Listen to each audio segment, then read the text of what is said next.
Salve, salve galera, bem-vindos a mais um Poder Global. Sou Lucas Dumans de Castro, professor de História e escritor do Brasil ao Cão, em mais uma análise semanal de nossa querida sexta-feira, grande sexta-feira, a melhor sexta-feira em que nós temos a nossa análise semanal de sempre.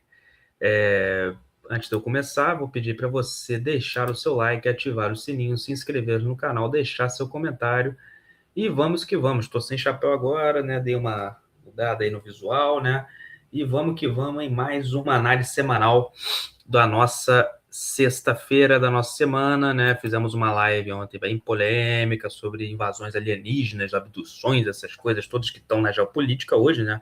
Tu não para de se comentar sobre isso. Recomendo que vocês assistam. Fizemos uma análise bem racional sobre isso, por que isso está acontecendo agora, por que não está. Recomendo que vocês assistam a live. E vamos que vamos. Vamos em mais uma análise semanal, porque acho que faltou aqui um comentário, né? Claro que a gente não falou sobre isso na live, que o tema era outro, mas sobre o G7, o encontro do G7, eu acho que eu decidi fazer aqui um pequeno comentário sobre isso, né? As declarações do Trump, enfim, o Lula foi convidado pelo Macron, ele teve lá no G7, enfim, e basicamente, para mim, fica muito claro que o Trump vai olhar com um binóculo, né, essa eleição brasileira. Eu já tinha falado sobre isso, que a eleição brasileira vai ser a mais globalizada, né, a mais global, mais, assim, com elementos globais de toda a história do Brasil, essa eleição de 2026. E por que ela vai ser assim? Porque está acontecendo aquilo, e eu já tinha falado sobre isso em outra análise, uma grande onda conservadora, já aconteceu, uma grande onda conservadora capitaneada pelo senhor Marco Rubio, né? Marco Rubio, no continente latino-americano. Nós vamos ver agora alguns posicionamentos em relação a Cuba, cada vez mais os Estados Unidos fecham o cerco, com esse acordo com o Irã, que a gente não sabe ainda se vai sair ou não vai, mas a gente vê, né, que há um grande movimento para mudança de poder e a esquerda tem sido absolutamente afetada nesse cenário geopolítico. E os Estados Unidos claramente quer tirar a influência chinesa, né, daqui. E claro, para o Brasil, que tem, principalmente para o nosso governo atual, que tem uma parceria muito forte com a China, os Estados Unidos vai olhar com todo o binóculo, até porque com toda a importância essa eleição, até porque o Brasil é importante, né? O Brasil é importante para a China, o Brasil é importante para o mundo, né? E ter um aliado como o Brasil, ter um governo que seja muito aliado, afinado com o Brasil, é muito claro, né, que é muito importante para os Estados Unidos. Então, a eleição será, sim, absolutamente globalizada.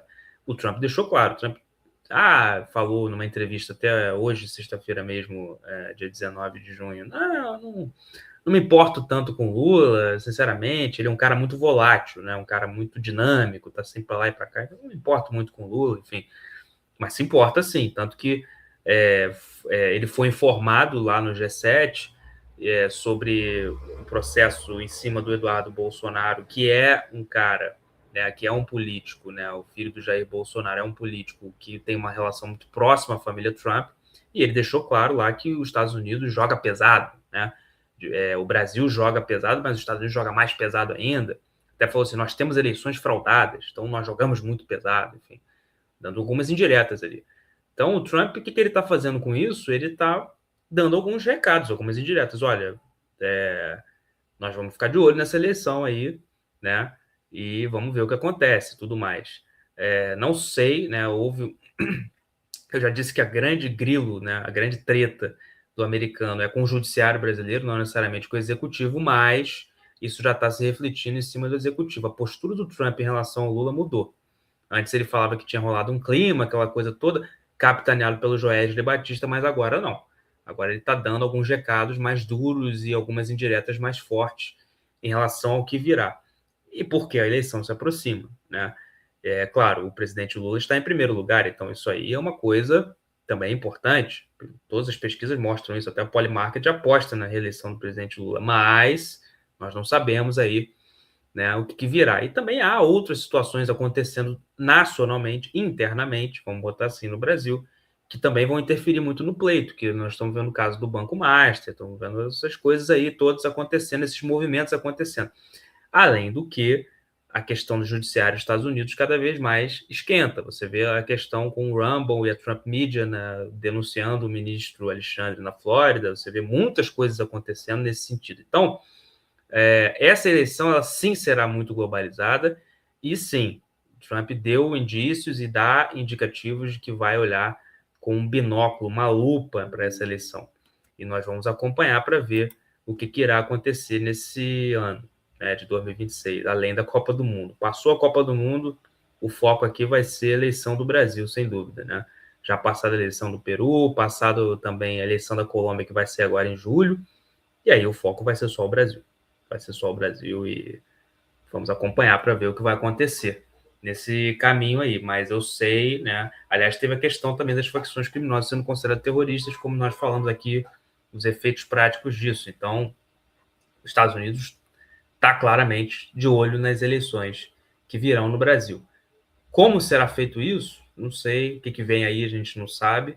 Mas, como eu falei, a fala de um presidente é quase um ato. E a fala do Trump, ele muda um pouco de postura em relação ao executivo, ao Lula, o presidente Lula no caso, e continua, né, tendo uma postura de observar isso tudo. E, claro, o braço dele para isso é o Marco Rubio, né, que é o cara que tem uma postura bem agressiva em relação à esquerda. Então, vamos acompanhar aí, beleza? Galera, vou pedir para você deixar o seu like se você curtiu esse vídeo, né? Ativar o sininho, se inscrever no canal, deixar seu comentário e vamos que vamos, né? Hoje é dia de seleção brasileira, vamos torcer para a seleção, né? Vamos ver se essa seleção dá um gosto para a gente aí, né? Dá uma alegria, porque tá difícil, tá complicada a coisa, mas a gente vai com certeza classificar aí e disputar por áreas melhores, eu pelo menos espero isso, beleza? Então, galera, deixa o like, ativa o sininho, se inscreva no canal, deixe seu comentário, né? E vamos que vamos. Deixe seu like, ative o sininho, se inscreva no canal, deixe seu comentário e até a próxima. Valeu, galera. Tchau, tchau. Entretenimento não é só entretenimento. É poder, é narrativa, é controle. Poder global.